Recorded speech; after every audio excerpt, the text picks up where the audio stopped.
Ito po ang ating napakagandang bed and baby bed sleepy, crib and playpen. So 2-in-1 na po siya. This is mall demo put out from Japan. This is not pre-lab ah.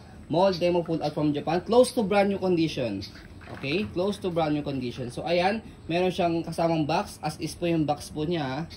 Ayan. So ito po yung setup niya kapag naka crib po siya. Drop side. Na drop side. Okay, yung drop side natin siya mamaya. So ito po yung details po niya 1 by 1. Unahin natin muna sa kanyang sukat. Ayan. So by centimeter sa loob na mismo, sabi ka rito. Ayan. Kung papalagyan nyo siya ng foam, ayan, is 120 yung haba niya, yung length, and then yung lapad niya, yung width is 72. Ayan. 120 by 72. Okay? And then, sige, sukatin na rin natin yung pinakataas niya. Ayan. Pero hindi naman kailangan to eh. Yan, 107 cm. Okay? So, ito po siya kapag naka-drop side ah. I-slide nyo po ito. Yan. So, pwede siya i-lock dito ah. I-lock nyo siyang ganyan. Para hindi siya ma-slide ng bata. So, baba nyo siyang ganyan. So, yan yung drop side niya. Katabi ng higaan. Okay? And then, pwede rin itong kabilang side na to. Yan. Okay? So, dalawa yung nada-drop side sa kanya. For example, hindi kasya yung bed po ninyo sa ganitong setup. Okay? Pwede rito sa side na to. Diba? Nakapaganon siya. Ayan. Okay? Kaya, meron tong kabilang side na to. Okay? So, next natin, yan yung kanyang body frame. Pakita mo yung body frame niya. Okay.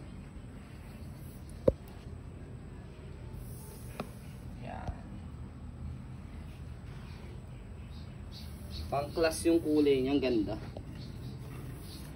Ano bang kulay ito? Dark brown? Last time na nagkaroon kami ng ganito, bilis agad na sold agad. Yung ganito mga tape lang yan. Mga dikit-dikit. So ayan yung mga pag-assemble sa kanya, may mga screw siya. So ayan. Yan. Bago yung screw na yan. Hindi po yan nangangalawang. Ayan. Okay. So ito dikit lang to ng tape. Okay. So ito yung ilalim niya, yan lagayan, storage. Hindi nakita. So by the way, pwede siya ibaba pa. Yan, yung pinakababa niya. Ganyan. Nyari, mag-change kayo ng diaper. Yes. Ganyan. Mag-change kayo ng diaper para kuwang-kuha niya si baby. Okay. And then next natin, ayan, yung kanyang storage sa ilalim. Okay. Yeah. Thank you, thank you, thank you. So, ayan. And then, next natin, kapag naman siya ginawang playpen, ayan. So, angat lang natin to. Ayan.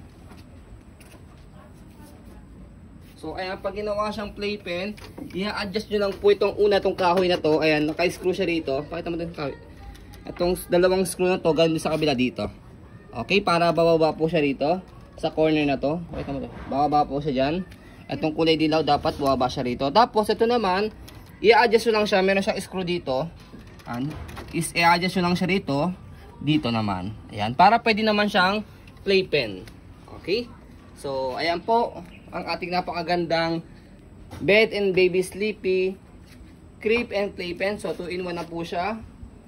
Sobrang tipid po nang makakakuha po nito dahil 2-in-1 na po siya. Plus, by the way, malaki po ito ah. Pwede pang twins. Pwede pang kambal po dito. Pwede siya pang kambal kasi mahaba siya saka malapad. So yan po, so you can see, very details po kami. Sa pag video kasi ang aming shop policy, no refund, no exchange. What you see is what you get. So yan po, maraming salamat. Have a nice day and God bless po.